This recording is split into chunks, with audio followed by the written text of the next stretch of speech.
Okay, fine, I acknowledge it, I recognize it, I get help. Mm-hmm. But when we allow fear to control our lives, we'll get ourselves stuck in a rut, and we won't move forward. That's right. That's right. We won't move forward. And you were going to say? Said so many things. Mm-hmm. Yeah, you were talking about being stuck in the rut. It's going to take a fight to get out of the rut. Mm-hmm.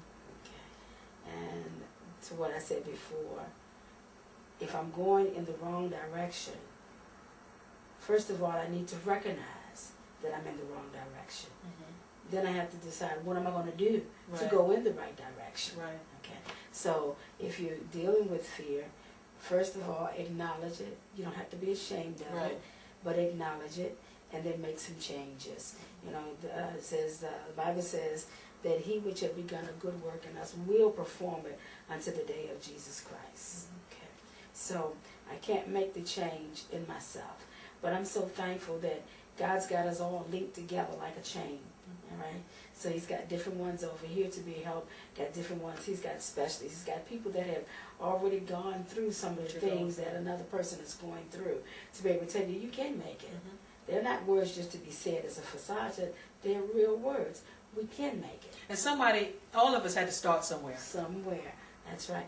And in starting somewhere, it starts with baby steps. Exactly. You don't get there overnight. Right. You know, taking one day, taking 1 minute at a time. And each minute it adds on victory to victory to victory. And then victory will become a part of it. Right. But again, when we tie into that fear, when we allow fear to control us, and that perception gets distorted, we can't see that. That's right. You know, going back to, the story in the Bible about the children of Israel, all they could see was their limitations. They couldn't see anything else.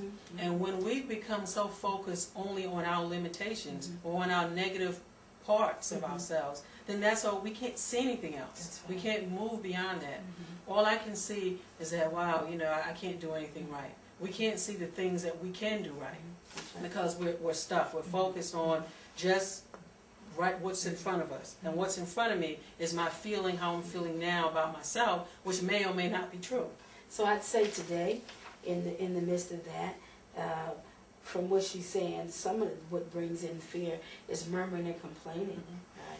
And if you can come to the point, every time you take a deep breath, you have to thank God for that deep breath, because we can't make our own selves breathe. That's a start.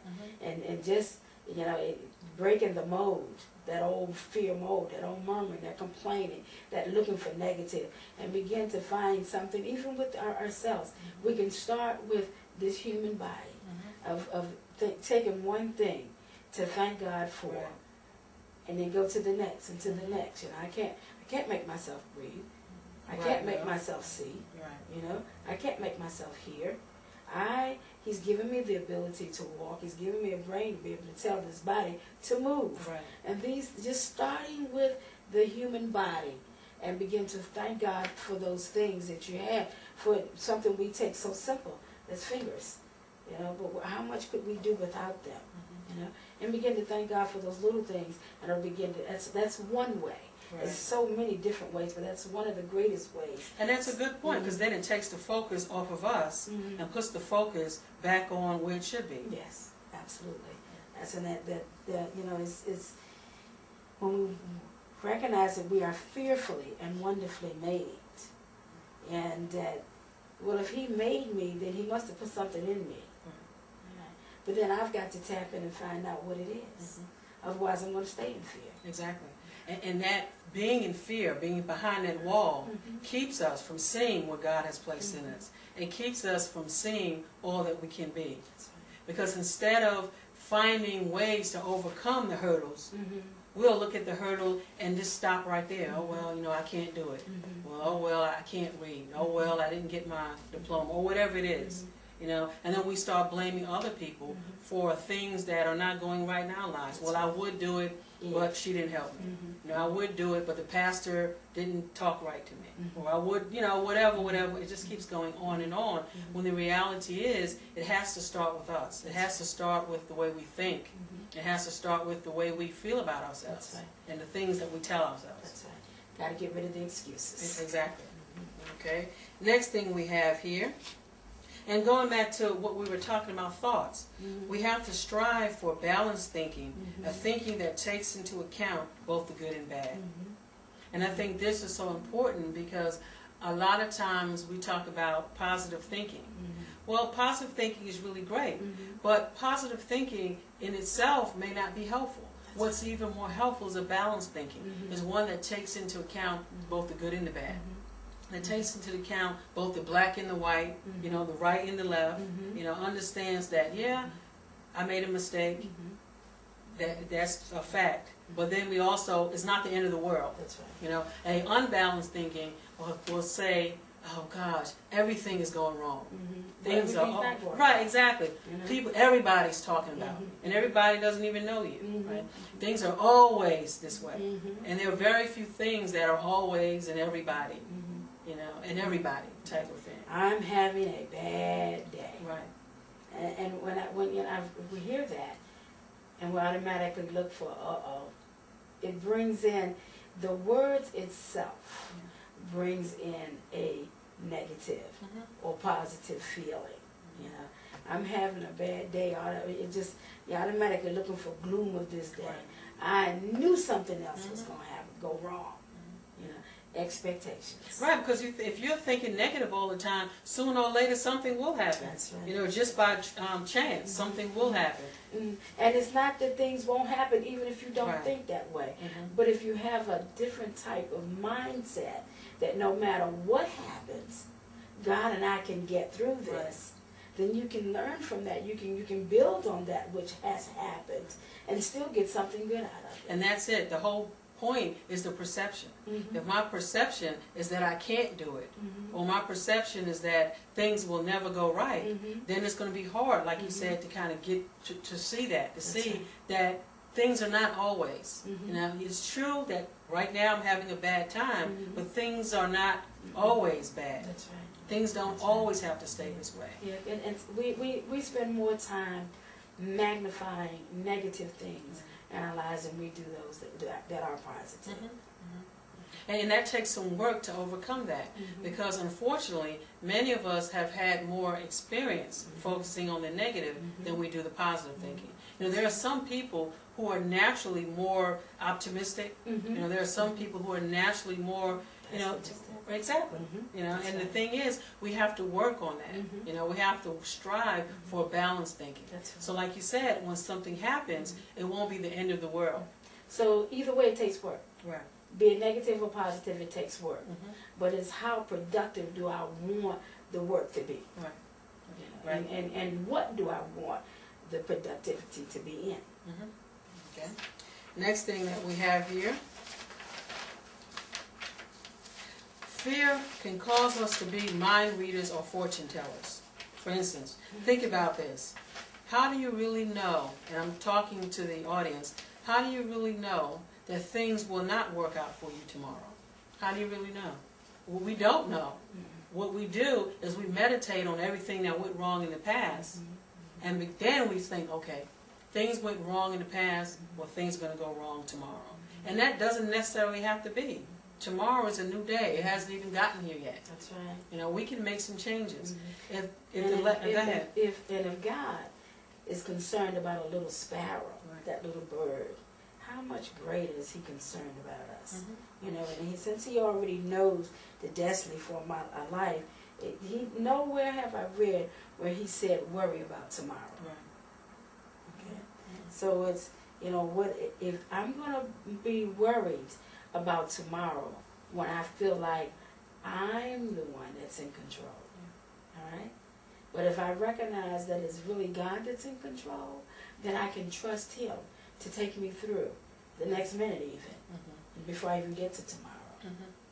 I think about it like this. If the last 40, 20, 30 years of your life has not been good, okay, today is the beginning of the next 10, 15, 20, 25, 30 years that you have in your life. That's right. You know, every day that you get up is another day for you to start the other part of your life. That's right. And you can make some changes. And like you said, those changes may require us making baby steps. Because if we've lived a certain way, whether it's our mindset or actual lifestyle that's been negative or that has caused negative behaviors and feelings for so long, it's going to take some time, but it's possible. That's right. You know, if I didn't get the job because I don't have a high school diploma, well, it may take me a while to get a high school diploma, but I can get one. That's right. That's right. And oftentimes people will say, you know, well, I would go back to school, but it just takes so long. Well, how long would it take? Well, it'll take about a year. Well, if you don't die, you're going to be living anyway, right? So why not go back to school? You can take one class a month. So if I can go for a year to get this, which has taken me 20 years to decide finally this is what I want, I've already wasted these years, so why add another year on? Right, exactly. You know, you're going to be here anyway, you know, if you're alive. So you may as well do something. You may as well be productive. It's like getting out of debt. Well, you know, if I sit here and I think about, oh gosh, I'll never get out of debt. It's just so much. And then someone says to me, well, Annette, if you start putting $5 a week aside, I'm like, $5, that's nothing. But at the end of the year, $5 might be pretty good. That's right. I may need that $5 every week for 52 weeks. Start somewhere. Right, exactly. Okay. Next thing, fear can keep us from taking risks. And when we talk about risk here, we're not talking about daredevil or negative types of things. We're talking about moving out of our comfort zone. Because sometimes we will have to move out of our comfort zone. That's right. That's right. And every day, truth be told, our life is a risk. You know, it's you talking about getting out of bed. Some folk have gotten out of bed and stumbled. You know, and I don't want to put the negative in there in that perspective, but you know, it's and some weren't able to get out of the bed. They laid down last night, but they didn't get up. Okay, so the mere fact that God allowed me to get up is a reason to say, okay, I'm going forward. You know, since it was His choice for me to get up this morning, then let me make the best of this day. Exactly, exactly. And when you talk about, you know, just to piggyback on what you're saying about taking risks, sometimes to use that example about going back to school. If I'm fearful about going back to school, then me going back is a risk. Because I risk people looking at me, I risk people talking about me, I risk failure. All of those are risks, but they're necessary. But if I can overcome those and recognize this is something I want to accomplish for me in my life, it really doesn't matter about them. Exactly. And if I'm sitting, and we're sitting there, and think about it, usually we're looking and wonder, they're looking at me, but if that person is sitting in the same class that I'm sitting in, then evidently they're out there trying to get the same thing that I'm trying to get for their purpose, not mine. You know, but we don't look at it that way. Right. We always see, for some of us, especially people who are battling with the fear, we see people as being here and ourselves as being here. And again, we don't realize that they had to start somewhere. That's right. You know, we may be just starting later, but we can still start. That's it. You know, we can still catch up. But when we allow fear to control our lives, a fear will tell us that you can't catch up. And that's what that old cliche is, better late than never. Exactly. Exactly. You know, Yeah. so don't allow fear to hold you back. You know, you can do it. That's right. It may take you longer, but you can do it. You can do it. And again, it will require you to take risks. And I think being a Christian, for example, God will require you at times to take some risks. Yes. You know, and He definitely will. And again, we're talking about risk, moving out of the comfort zone. And He will require that. And it's kind of for our benefit. It's not anything negative. It's because He knows that He put more in us than what we're actually using. And we don't always know what's in us Exactly. until we take those risks. We become like a bloodhound. And I use that example. It's kind of, once you break that barrier, like we said before, you take that risk, and you're like, oh gosh, I did it. Then you become hungry to take another risk, to try something else. You know, oh, okay, I couldn't drive. You drive around 10 minutes, and you're like, okay, I think I can do this again. I'm going to drive down a mile. I'm going to go, you know, an hour away. And before you know it, you're just kind of getting more hungry and hungrier because you've accomplished something. That's right. That's right. But in the midst of all that, they need to set some goals. You know, set some goals. And I don't mean goals that's far beyond what you feel you can reach. Start out with little goals. Right.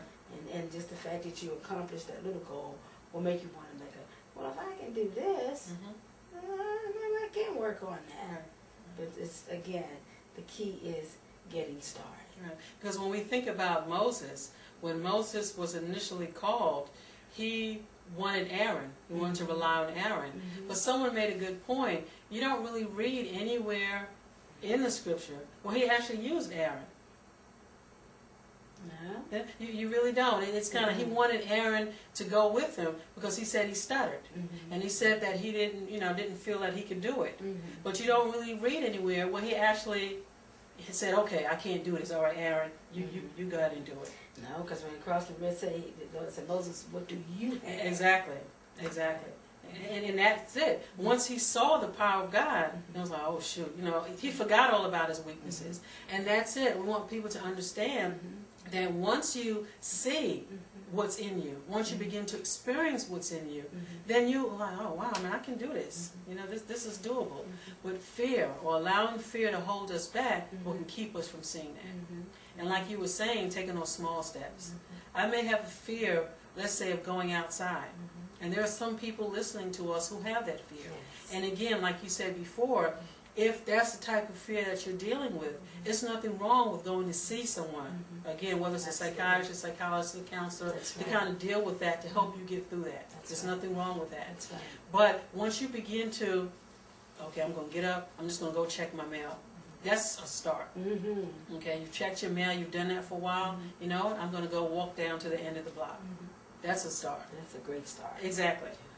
So the thing is, it's just a little bit at a time. Don't compare yourself, and we get into that, to look at other people and what they're doing. Don't compare yourself to other people, because it's not a competition. This is about you, about me, you, right? Living our lives, to the fullest, and enjoying our lives that God has given us. And don't count any of your victories as little teeny things that don't mean anything. They mean a great amount, not just to you, but to the Lord. Right. Okay. Going back here, the next thing we have here, and again, allowing fear will cause us to develop false limitations. And kind of what we said before, like Moses, his fear gave him a false limitation, saying, well, I can't speak. And it sounded like he did pretty well to me throughout as you read the Bible. But that's what happens with us. You have ever heard someone say, oh, I can't sing. What's brother so-and-so, would you like to sing? Oh, I can't sing. They really can't. And I mean, I'm talking about a person who really feels this way. You have some people that just do this because they want people to say, oh, come on, come on. But I'm talking about a person who really... who really has a fear, and they say, oh, come on, you can do it, you can do it. And they're like, oh, no, I can't sing. But then they go home and they're singing in the shower. Again, fear has limited that person, because they can do it. But once they, again, see that they can for the glory of God, then they can move forward. And another point that you brought up, Missionary Kelly, selfishness. When we talk about a lot of these, whether it's a fear of failure, a fear of things in general, it's all me focused. And like you were saying about Thanksgiving, causes us to take our minds off of us and what we can't do, and to put it on God. That's right. Volunteer. You can get out and do things. Help. Be helpful in your community. All those different things will take your mind off of you and put it on on other things. Right. That's right. And that's so important. Okay. Next thing, how do we overcome fear? How do we overcome fear? Foremost, I must recognize that I do have it. Because as long as I'm in denial, that's even worse. Right. Okay. First, as I said, I must acknowledge that yes, I do have it, and then I need to evaluate where was I? What caused me to begin to be overwhelmed with this fear in the first place? Right. And after doing that, okay, now what am I going to do to change it? So I'm setting some goals now. Okay. And one of those goals could be getting some help. Yes, absolutely. Pick it up a phone and help. Acknowledge it. Don't feel guilty and beat yourself down about it. But decide that now is a new day. and I will, from here, I am making the changes. I'm moving in a different direction. Turn from the way that you've already gone. Right, and determined to not to give into it. If you have a fear of failure, I may have to, a fear of driving, I may have to say, come on, Miss Kelly, go with me. I'm going to drive, and I just want you to be there with me. So you want to challenge that thing that's challenging you. Yes. And again, like you said, you might need to get some help. You might need to see maybe a psychiatrist, psychologist, clinical social worker, or someone. And there's nothing wrong with that. And I want to say here, when she's talking about the psychologist, clinical social work and all, it's amazing because if I need to go to the eye doctor, I'm not ashamed to go to the eye doctor. If I need to go to see the bone doctor or one of them, it's okay. I can go see them.